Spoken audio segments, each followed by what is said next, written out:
CM Revanth Reddy విదేశీ పర్యటనలో ఉన్న సమయంలో అధికార కాంగ్రెస్ పార్టీలో అంతర్గతంగా సాగుతున్న పరిణామాలు రాష్ట్ర రాజకీయాల్లో హాట్ టాపిక్గా మారాయి. డిప్యూటీ సీఎం బట్టి విక్రమార్క, మంత్రులు ఉత్తమ్ కుమార్ రెడ్డి, శ్రీధర్ బాబు, అడ్లూరి లక్ష్మణ్ సమావేశమయ్యారు. ఈ వ్యవహారం ఇప్పుడు రాష్ట్ర రాజకీయాల్లో అనేక ఊహాగానాలకు తెరలేపింది. గవర్నర్ నిర్వహించిన ఎట్ హోమ్ కార్యక్రమంలో పాల్గొన్న అనంతరం ఆ నలుగురు బట్టి నివాసంలో సమావేశమయ్యారు.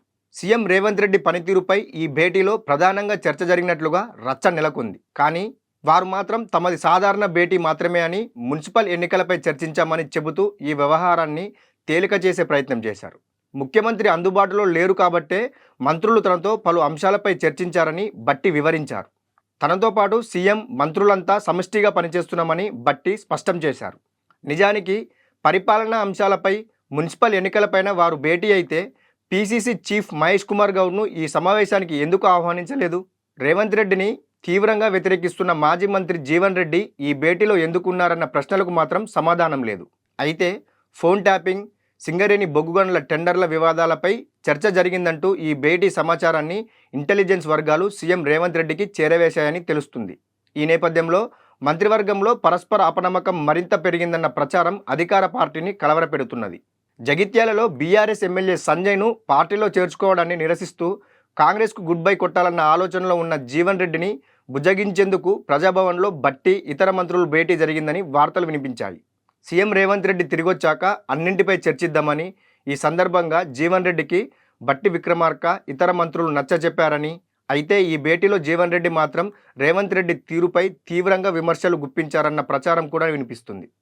ప్రభుత్వాన్ని నడిపించడంలో, ఎన్నికల హామీల అమలులో రేవంత్ రెడ్డి తీరు సరైంది కాదని జీవన్ రెడ్డి అన్నట్లు తెలిసింది. ముఖ్యంగా ఖమ్మం సభలో టీడీపీని బలపరిచేలా మాట్లాడడాన్ని జీవన్ రెడ్డి తప్పుబట్టినట్లుగా కథనాలు వెలువడ్డాయి. కాంగ్రెస్ సీఎంగా ఉన్న రేవంత్ రెడ్డి టీడీపీకి అనుకూలంగా మాట్లాడితే కాంగ్రెస్ పార్టీకి ఒనగూరే లాభ నష్టాలు వివరిస్తూ జీవన్ రెడ్డి ఆగ్రహం వెళ్లగక్కారని, రేవంత్ వైఖరిపై అధిష్టానానికి ఫిర్యాదు చేయాలని డిమాండ్ చేశారన్న ప్రచారం నెలకొంది. ఇందులో నిజం ఉందో లేదో తెలియదు, కానీ సీఎం చంద్రబాబు నాయుడు ప్రభావంతోనే రేవంత్ రెడ్డి పనిచేస్తున్నారన్న రచ్చ నలుగురు మంత్రుల భేటీలో జరిగినట్లుగా ప్రచారం సాగింది. మరోవైపు పలువురు కాంగ్రెస్ ఎమ్మెల్యేలు, మంత్రులు కూడా క్రమంగా అసమ్మతి స్వరాలు వినిపిస్తుండడం చర్చనీయాంశమైంది. ఎన్నికల హామీల్లో ప్రధానమైన పింఛన్ల పెంపు అమలు కాకపోవడం, రైతు భరోసా వాయిదా పడుతుండడంపై సొంత పార్టీ ఎమ్మెల్యేలు, ఎమ్మెల్సీలలో సైతం అసంతృప్తి రగిలిస్తుంది. ఎన్నికల్లో బీఆర్ఎస్ స్కామ్లపై విచారణ జరిపి దోచుకున్నది కక్కిస్తామంటూ ప్రచారం చేశామని, 2 ఏళ్లైనా కాళేశ్వరం, ఫార్ములా ఈ కార్ రేసు, ధరణి, గొర్రెల scam, tourism scam, CMRF scam, outer ring road tender scam, విద్యుత్ కొనుగోలు ఒప్పందాలు, థర్మల్ ప్లాంట్ల విచారణల్లో ఒక్కటీ తేలలేదని గుర్తు చేస్తున్నారు. చివరకు ఫార్ములా ఈ కార్ రేసులో గవర్నర్ అనుమతిచ్చినా కూడా కేటీఆర్పై చర్యలు లేవని, ఫోన్ ట్యాపింగ్ కేసును సాగదీస్తూ ప్రజల్లో పలుచన చేస్తున్నారన్న విమర్శలు చెలరేగుతున్నాయి. ఇదిలా ఉంటే కాంగ్రెస్ మిత్రపక్షంగా ఉన్న టీజేఎస్ పార్టీ అధినేత కోదండరాం బహిరంగంగా కాంగ్రెస్ ప్రభుత్వం పనితీరుపై ప్రజల్లో అసంతృప్తి నెలకొందని కుండబద్దలు కొట్టారు. ఇదే సమయంలో మరో మిత్రపక్ష పార్టీ సిపిఐ నేత కూనంనేని సాంబశివరావు మాత్రం ఖమ్మంలో జరిగిన కమ్యూనిస్టు పార్టీ 100 ఏళ్ల సభలో సీఎం రేవంత్ రెడ్డి ప్రజా విప్లవకారుడంటూ కీర్తించడం గమనార్హం. ఇదిలా ఉండగానే కాంగ్రెస్ ఎమ్మెల్సీ విజయశాంతి రేవంత్ రెడ్డి ప్రభుత్వం పనితీరుపై పార్టీ శ్రేణుల్లో నమ్మకం పోతుందని, ఎన్నికల హామీలు నెరవేర్చలేదన్న అసంతృప్తి ప్రజల్లో బలపడుతుందని, మున్సిపల్ ఎన్నికల్లోగా మరిన్ని హామీలు అమలు చేయాలంటూ వ్యాఖ్యానించడం ఆసక్తికరంగా మారింది.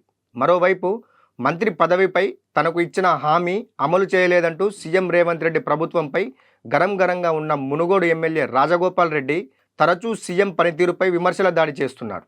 మునుగోడు అభివృద్ధి పనులకు బిల్లులు చెల్లించడం లేదంటూ సీఎంపై రాజగోపాల్ రెడ్డి మరోసారి ఫైర్ అయ్యారు. పరిస్థితి ఇలాగే కొనసాగితే ఏదో ఒక రోజు ప్రభుత్వంపై బాంబు పేలుస్తానంటూ వార్నింగ్ ఇచ్చి రాజకీయంగా సంచలనం రేపారు. అయితే మున్సిపల్ ఎన్నికల తర్వాత కాంగ్రెస్ రాజకీయాల్లో కీలక పరిణామాలు చోటు చేసుకోవచ్చన్న ఊహాగానాలు వినిపిస్తున్నాయి. మున్సిపల్ ఎన్నికల్లో కాంగ్రెస్ ఆశించిన స్థానాలు సాధించలేని పక్షంలో సీఎం రేవంత్ రెడ్డిపై అసమ్మతితో ఉన్న ఎమ్మెల్యేలు, ఎమ్మెల్సీలు, అసమ్మతివాదులంతా తమ స్వరాలను పెంచే అవకాశాలు ఎక్కువగానే ఉన్నట్లు రాజకీయ విశ్లేషకులు వెల్లడిస్తున్నారు. ఈ ఎన్నికల తర్వాత మంత్రివర్గ పునర్వ్యవస్థీకరణ చేస్తారని, కొంతమంది మంత్రులకు ఉద్వాసన, కొత్తవారికి అవకాశం ఉంటుందని కాంగ్రెస్ కేడర్ విశ్వసిస్తుంది. ఈ పరిణామాలు కాంగ్రెస్లో అంతర్గతంగా మరింత రచ్చరేపవచ్చని కొందరు నేతలు అంటున్నారు. పంచాయతీ ఎన్నికల్లో సింహభాగం సర్పంచ్లను కాంగ్రెస్ పార్టీయే గెలుచుకున్నప్పటికీ ఫలితాల సరళిలో ప్రతిపక్షాలు కొంత పుంజుకున్నట్లు తేలింది. దీంతో పార్టీ గుర్తుపై జరిగే మండల, జిల్లా పరిషత్ ఎన్నికలపై సర్కార్ వాయిదా మంత్రం పఠించిందన్న విమర్శలు సైతం వినిపించాయి. ఇదండి ఇవాల్టి పొలిటికల్ కామెంట్. ఈ వీడియో కనుక మీకు నచ్చినట్లయితే విధాత ఛానల్ను తప్పకుండా సబ్స్క్రైబ్ చేయండి.